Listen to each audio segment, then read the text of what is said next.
Uma das sessões do capítulo 21, da qual ouvimos uma leitura esta noite, diz o seguinte: a oração não está na adoração religiosa agora. Sobe o Evangelho, seja aceito em todos os lugares onde ocorrer ou for direcionado. Deus deve ser adorado em qualquer local, com sinceridade e de coração, seja nas famílias, diariamente e em segredo, ou em assembleias públicas que não devem ser negligenciadas ou abandonadas de forma descuidada ou intencional, quando Deus chamar através de sua palavra ou provisão.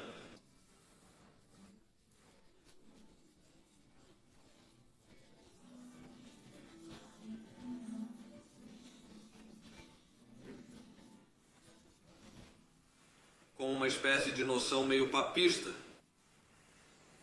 indicaria que há dois níveis de adoração. Dois níveis de adoração. Dois níveis de reverência. O que diz a Escritura?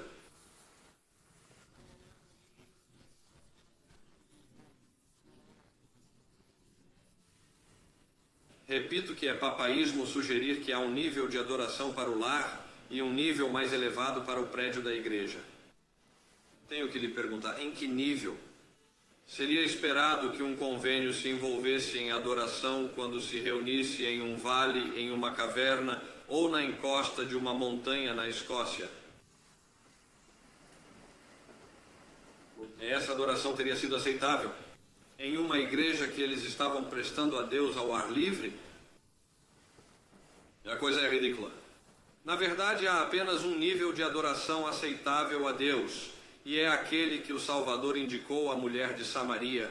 Deus é um espírito, e aqueles que o adoram devem adorá-lo em espírito e em verdade. Se hinos e paráfrases são aceitáveis, como diz o Dr. Kennedy, quando se adora a Deus no lar, então eles são aceitáveis quando oferecidos em louvor na Assembleia dos Santos. A história indica que Calvino, Knox e seus contemporâneos não eram exclusivamente cantores de som na adoração a Deus, e que não é honesto nem ético afirmar que eles eram qualquer causa, e que precisa falsificar a história para obter apoio, está reconhecendo uma fraqueza fundamental em seu caso, e temos que ressaltar isso esta noite. Acho que ficarem 5 minutos para que eu conclua minhas observações, Sr. Presidente. Obrigado, Sr. Foster.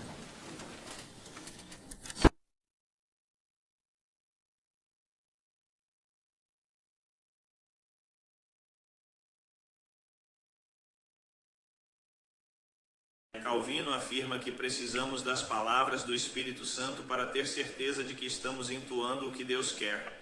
Em determinado momento, Calvino foi expulso de Genebra porque fazia exigências à cidade, as quais não estavam dispostos a atender. No entanto, posteriormente tentaram chegar a um acordo e Calvino abriu mão de algumas de suas exigências, mas manteve a maioria, incluindo o canto dos salmos. Calvino defendeu que para uma reforma adequada era necessário cantar os 150 salmos de Davi. Ele se propôs a traduzir e versificar algumas dessas canções do hebraico para que o povo de Deus pudesse cantá-las.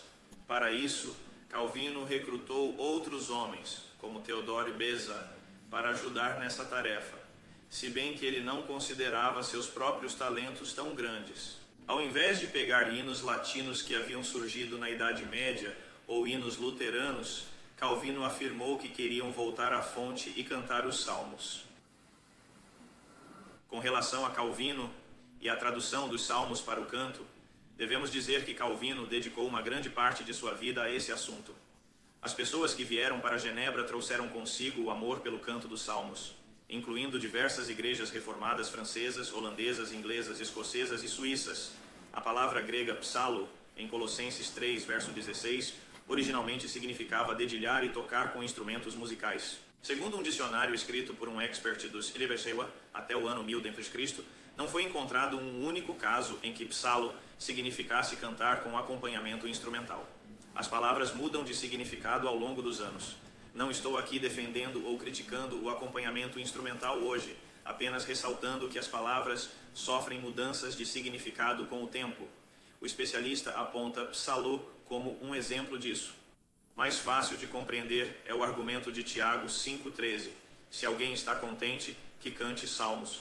A palavra psalo, usada no grego de Tiago 5,13, necessita de acompanhamento instrumental. Neste caso, não posso cumprir essa ordem, já que, assim como alguns de vocês aqui hoje à noite, não sei tocar nenhum instrumento musical. Por isso, acredito que esse mandamento não implica que todos devam ter habilidades musicais. Reforçando o significado de certas palavras, apliquei um argumento sobre o sentido das palavras-chave em Colossenses 3 e Efésios 5, salmos, hinos e cânticos. Na Bíblia, compreendemos o significado das palavras a partir da própria Bíblia. As Escrituras interpretam as Escrituras. Se você, por exemplo, usar a palavra redeem, as pessoas podem receber pequenos cupons em troca de algo. Para um cristão, quando ouve a palavra resgatar, ele pensa em Deus pagando um preço pela salvação do seu povo eleito, libertando-os do inferno e os capacitando a louvar. Essa é a sua interpretação. Para músicas, hinos e canções, é necessário interpretá-los à luz das Escrituras. O Sr. Foster afirmou equivocadamente que eu considero os salmos como a totalidade da palavra de Cristo. Obviamente, isso não é verdade. A Bíblia tem 66 livros, como mencionei anteriormente. Citações de Atanásio e outros concordam que os salmos são uma síntese da Bíblia, uma pequena Bíblia. A palavra espiritual também não significa inspirada pelo Espírito Santo, mas sim do Espírito Santo. Em relação ao questionamento do Sr. Foster sobre o uso da palavra espiritual nos salmos, isso apenas reforça a origem divina deles, o Espírito Santo. Isso deixa tudo ainda mais claro. Depois também nos mostra a maneira pela qual devemos ser cheios com o Espírito Santo. Não vou falar sobre John Knox e a Bíblia de Genebra. O máximo que isso prova é que Knox, as pessoas que escreveram a Bíblia de Genebra, cantaram algumas coisas além dos salmos. Tudo isso indica o que eles fizeram. Mas o que eles fizeram não resolve um debate entre os cristãos. É a palavra de Deus que é definitiva. Eles têm 761 hinos como a Free Presbyterian Church of Ulster. Devo mencionar que posso citar outras anotações da Bíblia, como aquelas feitas a pedido do Sínodo de Dort, que seguem a interpretação de Colossenses 3,16 e Efésios 5,19, mencionadas anteriormente. Posso referir várias outras coisas. No entanto, isso não decide a questão, pois a Confissão de Fé de Westminster declara que o árbitro supremo em todas as disputas das Escrituras é o Espírito Santo que fala na palavra de Deus. O Sr. Foster levanta a possibilidade de um caso nos Salmos na Bíblia, provavelmente se referindo a Lucas 24 e a exclusão da terceira parte do cânon das Escrituras, que compreenderia Provérbios, Jó, Cantares de Salomão, Rute, Lamentações, Eclesiastes, Ester, Daniel, Esdras, Neemias, 1ª e 2ª Crônicas. Se este for o caso, e ele acredita nisso, os salmos devem ser cantados.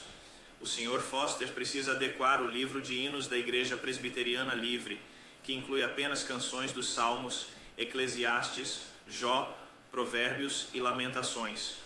Os livros de Rute, Ester, Daniel, Esdras, Neemias, 1ª e 2ª Crônicas precisam ser traduzidos em paráfrases para serem cantadas, caso acreditemos verdadeiramente. Calvino defendia que a igreja devia cantar os salmos, e ele mesmo traduziu os 150 salmos para o povo, declarando serem a palavra de Deus. Quanto ao significado da Confissão de Westminster 21.5 sobre o canto dos salmos, o Diretório de Adoração de Westminster que tenho comigo, há uma seção sobre a importância de cantar os salmos. Afirma-se que é dever dos cristãos louvar a Deus publicamente, cantando os salmos em conjunto com a congregação e também em particular, nas famílias. Ao cantar os salmos, é crucial ter uma voz afinada e bem ordenada, mas a ênfase principal deve ser cantar com entendimento e com graça no coração, fazendo uma melodia para o Senhor. Para permitir a participação de toda a congregação, todos que sabem ler devem ter um livro de salmos, sendo encorajados a recitar. Porém, na situação em que muitos na congregação não sabem ler, é apropriado que o ministro ou outro indivíduo designado por ele leia os salmos linha por linha antes de cantá-los. Acho que isso evidencia o sentido dos salmos. Ficaria mais claro utilizando apenas somente